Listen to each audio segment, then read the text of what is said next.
Hello everyone, this is Steve Powers. Today I want to talk to you about my character design process.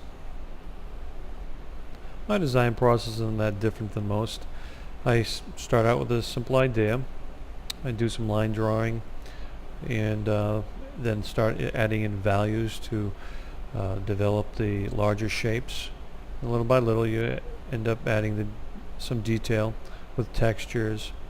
All along you're thinking about lighting. Where's my light source and what direction it's coming from?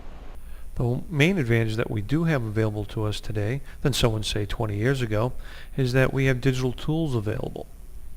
We can use these instead of doing everything manually, whether it's all in pencil or in various mixed medias, or rather mixed media. This project was done in a combination of graphite pencils and Photoshop and Painter as well.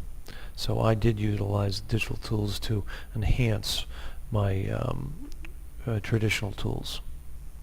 Believe it or not, this is where this creature, this character design started from. This is actually a abstract figure due to peeling paint on a ceiling of a room. I get a lot of my ideas just like this. I call that working from noise. You start with some abstract shape that you see something tangible in. In this case, I'm not sure how tangible it is, but it is definitely something that I would not have come up with on my own. On top of taking a snapshot of the peeling paint, I also pulled out my sketchbook and tried to capture the impression that I got from that design, from that noise. I could look at it later or the next day and see something totally different. So to explore that first impression, I like to get it while it's fresh in my head. And that brings me to another point. If you're an artist, I don't care if you're beginning or if you're a professional, you really should have a sketchbook with you. Something to sketch on. It doesn't have to be anything fancy. A $3 4x6 binder with cheap paper and a Bic number 2 7mm mechanical pencil. I mean, that's actually one of my favorite drawing pencils to use to capture an idea. I always have a sharp pencil that I can always expand the tip, and it has an eraser on it. Of course, I'm going to erase because I know I'm going to make mistakes.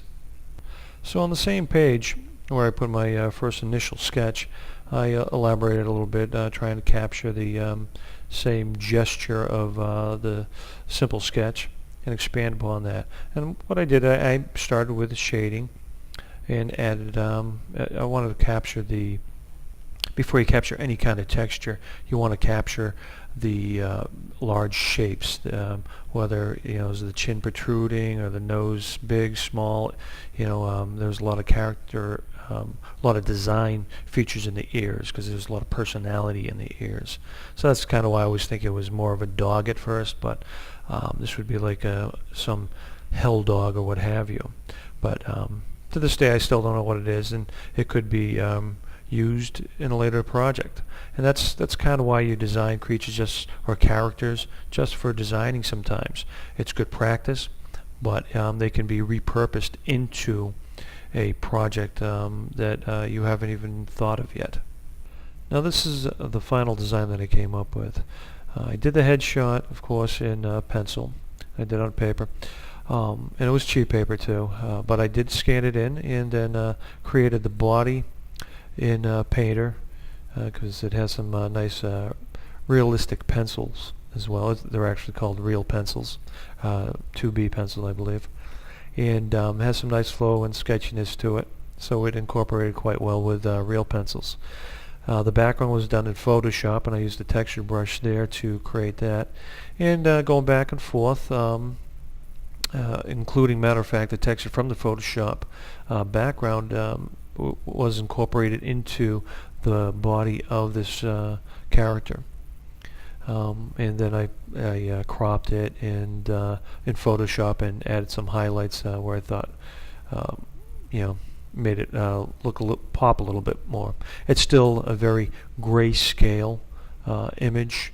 I could have gone darker on some areas and gone lighter on others to make it a little bit more dramatic, but this was primarily a quick sketch Probably took me all of 2 hours to do, going back and forth and taking breaks. And it was fun. It's a good process, something that you can be applied to a more serious project at a later date. Well, that brings us to the conclusion of this tutorial. It kind of went a little bit long, but sometimes I have a tendency to ramble. Well, hopefully I'll see you next time, and hopefully you had some fun and can apply this to your own work. Have a good day. Thank you.